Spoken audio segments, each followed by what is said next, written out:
Welcome back to Fast Track. I'm Joe Perella. And I'm Nadine Mahasana. Joe and I are going to start off with hoops. The Purdue women's basketball team was looking for another road victory heading into Champaign to face the Fighting Illini. Let's look at the highlights of this showdown between the Boilers and Illinois with Tommy Teal. Out to Champaign, Illinois, the Boilermakers taking on the Fighting Illini. Here for Carl Malone finds Brittany Rayburn from the top of the key. She'll knock down the three-pointer. And then it's Rayburn with the nice assist to Samantha Woods. But then off the Kirsten Mager miss, it's one of the best in the Big Ten. Jenna Smith with the rebound and the bucket. And then Carl Malone finds Jody Howell, who does what she does best, knocking down the three-pointer. Then they go back down to Jenna Smith. 21 points for her on the night. There she gets the hoop and the harm. But then with a nice ball movement here by Samantha Woods, Ashley Wilson drops down to Chelsea Jones for 2 points. And then for Carl Malone finding the sophomore Alex Guyton. Nice turnaround off the backboard there. She takes 2. And check this out. We're in the second half now. Off the KK Hauser miss, Brittany Rayburn with nice steal. Comes out of nowhere and dishes off back to KK Hauser, who puts it in for 2. Then down to Chelsea Jones, kicks it out to KK Hauser, who knocks down the three-pointer. And the Boilermakers are coming back 36-35. KK Hauser dribbling around up top, finds Chelsea Jones down low. Nice little left hand off the glass. She ends up with 14 points in the game. And then it's Carl Malone hitting the only shot all game. It's a three-pointer from the top of the key. Boilers only down 2 here. Alex Guyton ties it up with a nice little turnaround off the glass. But then it's too much Illini. 61-57, they go away with a win. After an impressive stretch that saw Purdue down consecutive top 10 opponents on the road, you would think the path to a Big Ten championship would get a little easier. You would be wrong, as Purdue welcomed fellow Big Ten title hopeful Illinois to Mackey Arena for yet another hard-fought affair. The crowd in Mackey Arena hyped up for this matchup with Illinois. Early first, Chris Kramer, known for his defense, shows off a nifty D-Wade spin move and lays it in for 2. As I said, he's known for his defense, and he knocks this shot out of bounds and says, "No, not in here, my friend." Boilers moved the ball well all day, and it ended up in the hands of Robbie Hummel this time, who says, "Give me all 3 of those."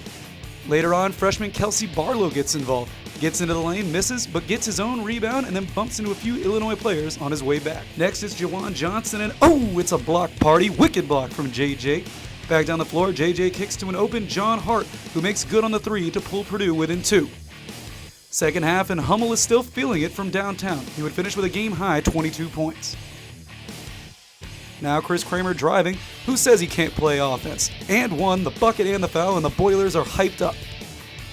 Now we know how hard Purdue's big 3 is to stop, but when they become a big 4, it's darn near impossible, and Keaton Grant was number 4 on this night. Then Etwan Moore says, "Guys, I want to be in this highlight." The junior makes it rain from downtown here. Then Twan with a little jab step spins back, and boy does he make that look easy. Silky smooth turnaround. But we know Purdue wins with its defense, and no one does it better than Kramer. Here, the former Big Ten Defensive Player of the Year gets a big block. Then here's Hummel, and he just does everything so well.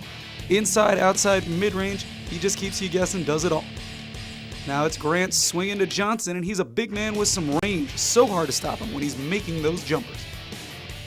Then loose ball grabbed up by Moore, and he sends it to Grant, who airmails this thing for 3 of his season-high 15 points. Purdue making its run now, Moore with a pretty floater in the lane, and he is darn near automatic with that shot. Then Moore draws the defense and kicks it out to, you guessed it, Keaton Grant, who puts the dagger in the coffin. Illinois actually shot 50% from the field, but it's Robbie and the Boilers walking away with a 75-65 victory and keeping themselves in the driver's seat for a Big Ten title and a #1 seed in the NCAA tournament. Now let's go to Robbie and Caitlin for the latest on Purdue tennis, track, baseball, and much more. Welcome to this week's Purdue Sports Roundup. I'm Robbie Donahoe. And I'm Caitlin Blackburn. We have tennis, baseball, and track news for you, but Robbie's going to get started with swimming and diving. This past week, the women's swimming and diving team competed in the Big Ten Championships right here in West Lafayette and tied the highest finish in the event in school history. The Boilermakers finished 4th behind champion Indiana, Minnesota, and Michigan. At the end of the meet, Coach John Klinge was named Big Ten Coach of the Year for leading Purdue to its best finish in the top 25 in the program's history. Those who did not qualify for the championships in March have another chance to do so this Sunday in Ohio State. Both men and women's tennis teams competed this past weekend at home and came away victorious. The women continue to stay unbeaten by defeating Western Michigan 5-2, while the men hung on against number 61 Harvard 4-3, but fell in their first home match of the season to Illinois State. Both teams will be back in action this weekend. The Purdue Wrestlers ended their regular season with a big victory on the road at number 21 Illinois 25-11. The win snapped an 11-match win streak against the Illini and moved Purdue's season record to 8-8 on the season. The Boilermakers will have time to rest up as they will travel to Ann Arbor, Michigan for the Big Ten Championships coming up on March 6th. This week, the Purdue baseball team will kick off the 2010 season with 3 big games against the Big Ten East Challenge, Florida against Villanova, Cincinnati, and Rutgers. Be sure to check out the PurdueSports.com for updates on all of the games. The men's and women's track teams once again added more members to the NCAA list of provisional qualifiers in the Boilermaker Invitational on Saturday. Pole vaulter Brianna Newman tied the school record on Saturday, clearing 4.25 meters, while her male cohort, Eric Sparks, cleared an indoor best 5.35 meters to improve his standing as an NCAA provisional qualifier. Both the men and women will compete in the Big Ten Championships this weekend, with the men in Minnesota and the ladies in State College, Pennsylvania. The Purdue softball team finished the Marriott Houston Classic with a 2-3 record over the weekend, defeating Texas San Antonio and Houston. The Boilermakers will be in action this weekend in the Cardinal Classic in Louisville, Kentucky. Finally, be sure to keep up to date on the men's swimming and diving team as they compete in the Big Ten Championships in Columbus this weekend. You can check up on all the results by visiting PurdueSports.com. That's all we have this week for Purdue Sports. Now let's go back to Nadine and Joe at the news desk. Last weekend was one of the first weekends of 2010 with rain instead of snow. Mandy will take a look at our local forecast and let us know which kind of precipitation to expect this weekend. Hi, I'm Mandy Bullock, and I have this week's local weather for Indiana. We're going to look at our weekend temperatures first and then also go into snow and see if we're going to have more snow this weekend or not. We're going to start with the almanac first, and we're going to see that our normal high is 44 degrees with 26 as a low. Last year we were quite warm with 58, and then we were around average with the 28 degrees as a low. Our records were in 1996 with 73 and a -7 in 63.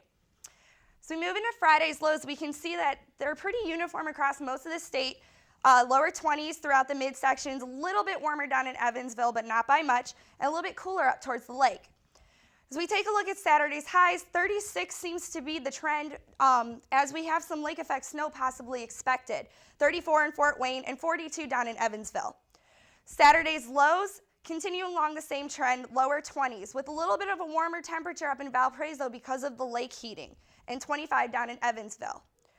Upper 30s are the trend for Saturday's highs, with 39 in Indy, 38 in Lafayette, and a little bit warmer down in Evansville again with 44 degrees.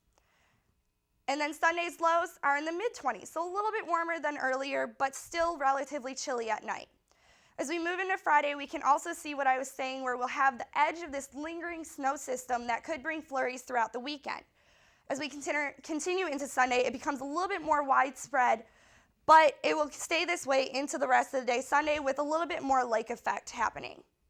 As we look at the 7-day planner, we can see my temperatures are a little out of sorts, but we can see we're going to be flurries through Friday into Saturday and Sunday with temperatures in lower to mid-30s up to 38, and then down into the rest of the weekend we'll get a little bit warmer with 40 on Wednesday and 42 on Thursday.